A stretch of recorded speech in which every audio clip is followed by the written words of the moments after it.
my gosh, look at this amazing car. Hello, darling. Hello, beauty. Where are you taking me today? We're going for breakfast on the northern beaches. Come on, Oh John. my gosh. Look at this car, guys. It's just incredible. Woo. Open the door. Okay. Oops. Jump. Woo. Oh my gosh. Look at this handsome man taking me to some special place. That's it. And we in a special place.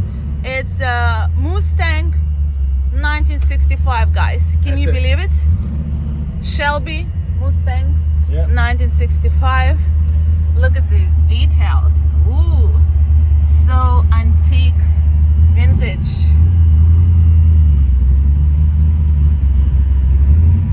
Oh, be careful. Oh my gosh. Look at you. Okay. Okay. So tell us a little bit about this car, because okay. it's just incredible. Everyone, like the big queue was staying and look at us. Yeah, everybody likes to look at the car. Yeah. It's a great car. So tell us a little bit story about the car. How did you get it? When did you get it? All right, so I used to be a rally driver. Oh. Yeah. I did the Australia Rally Championship for a few years, and it's very expensive. Expensive. It takes a lot of time and a lot of money. Okay. So I decided to sell the rally car, and at that time I also had a property that I bought, and I made some money on the property. I sold it. Look at you, rich man. Not rich, just everybody has choices, right? And Yeah. I chose, instead of taking that money and putting it into another house, I decided that I would buy something that I really wanted for my whole life, because my dad was always telling me about his Mustangs growing up. So he had a 65, a 66, a 67. So your dad had a Mustang as well. That's right.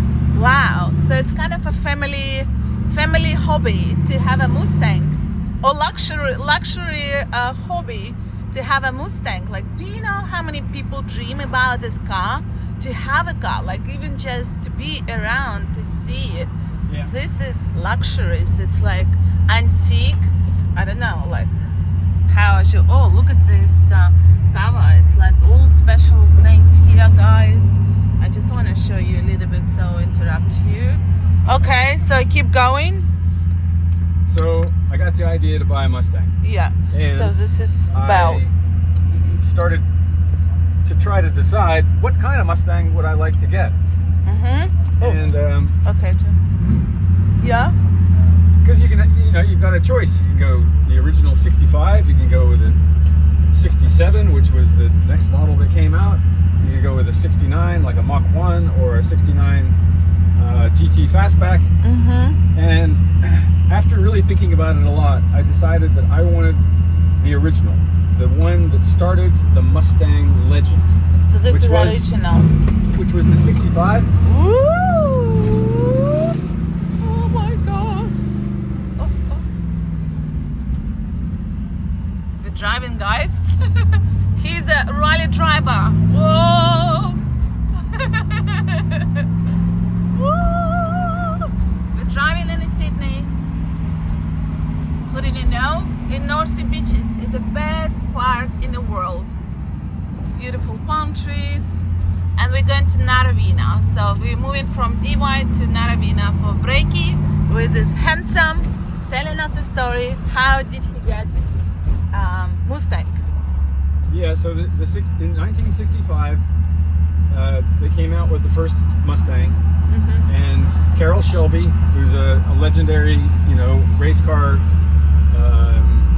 driver, creator, he took these Mustangs, fitted them with some high performance parts, and won the amateur racing championship in 1965 and 1966. Wow. The SCCA championships in America. Okay. And so this car was the supercar of the day. To win that many races, it basically created the Mustang legend. And that's what I wanted. I wanted that car. I wanted to feel what it was like to drive that car back in 1965. And so I looked for the most original version that I could find.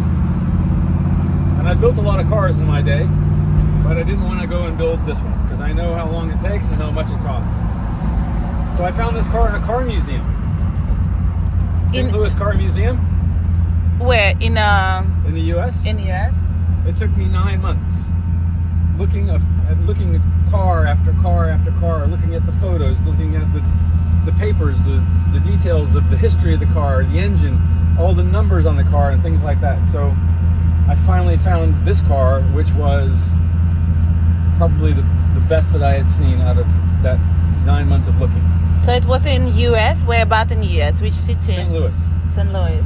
So I called them up. I did the whole thing over the phone. And you was living in US at that time? I was living here in Australia.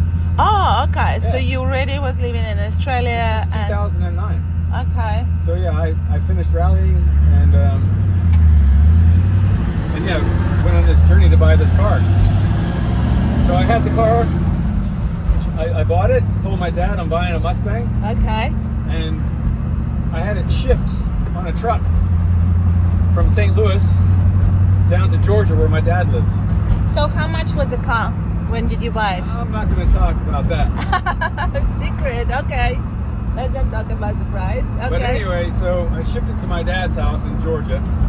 It arrived on the truck, and I flew from Australia over to Georgia to meet my dad and to have the first drive in the Mustang.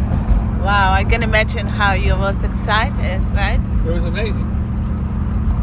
Yeah, and you know, I always used to say, like, if I ever had a car like this with this engine, this has got a V8, a 289 cubic inch V8, and it just makes an amazing sound.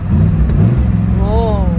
And so I always used to think, if I have a car like this, I'm just going to go and sit in the car, in the garage, just sit in it.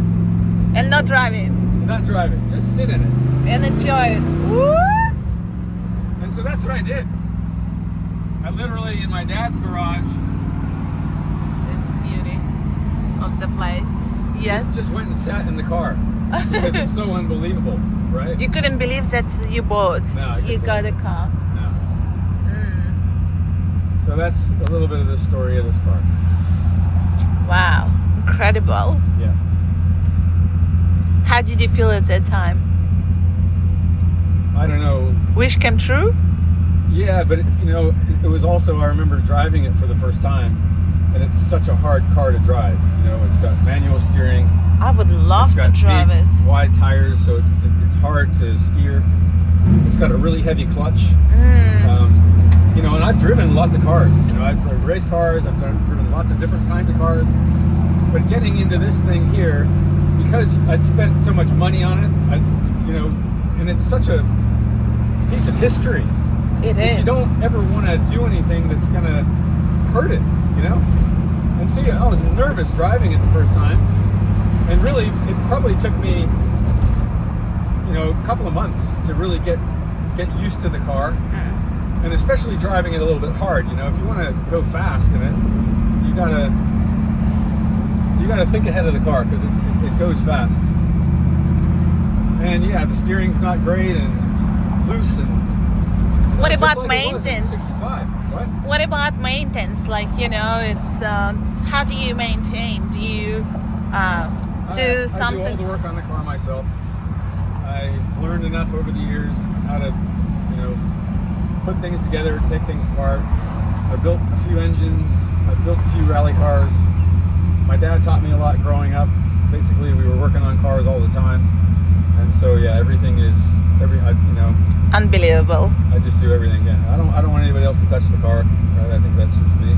It's so special, so unique, unbelievable. So, what would be your advice to someone who wants, to buy like this car? Well, you can say a lot of things about what you want to do, but what are you doing to take action about it? To drive it, right? To take on a drive? Like I fell asleep. There's people that talk about manifestation, But I remember falling asleep at night thinking about what it would be like to put the gear shift into second gear and accelerate. I had that thought probably 1,000 times going to sleep. And So you was dreaming about this car, right? About this car, yeah. Wow. And you know, I could have taken the money from the house that I sold and done a million different things with it. And people would have said, oh, well, you're crazy for not buying another property and letting the property go up in value and creating more money. Like, what the hell are you going to do with the money? Like, enjoy it. So I'm sure there are people out there that have assets that they could sell and buy a car like this. Like, you know? Yeah. So I think it's all about choices. I was lucky enough to have, you know, bought a property and made money. I could have sold it and done something with it. But I'm sure there's lots of ways that people could take action and get a, you know. So you never regret that you bought this car? No. Because, you know, some people, they're dreaming about it, something, and they say like, oh, I want it, and then they buy it, they use it, and they just you know, sitting in their garage or somewhere, they not properly use it, they don't know how to manage, or like, you know, to buy a boat, it's different, right? So it's a lot of work. People don't know like how to use it. The same with this car. It's a special car. So yeah, I'm just wondering. The good thing about a classic car like this is that it goes up in value, right? I don't know how much this thing is worth now, but I think it's probably worth double what I paid for it. Incredible. So it's a different thing. I mean, some cars are, you know, daily drivers and they're going to depreciate as soon as you buy them. I think for me, you know, one of the other parts of the decision was buying this car. Yeah, I mean, I'm buying an asset that's going to probably stay valuable for life. So yeah. Great. Amazing, darling. I learned a lot today about this car. I haven't heard the story. You told me a little bit, but today I know more. Yeah. And I'm really enjoying sitting here and you're driving me like on this car. We're going to a special place and look at. I just want to show the roof and back of this car, and this is again handsome driver, and this is front, and we're heading to our special place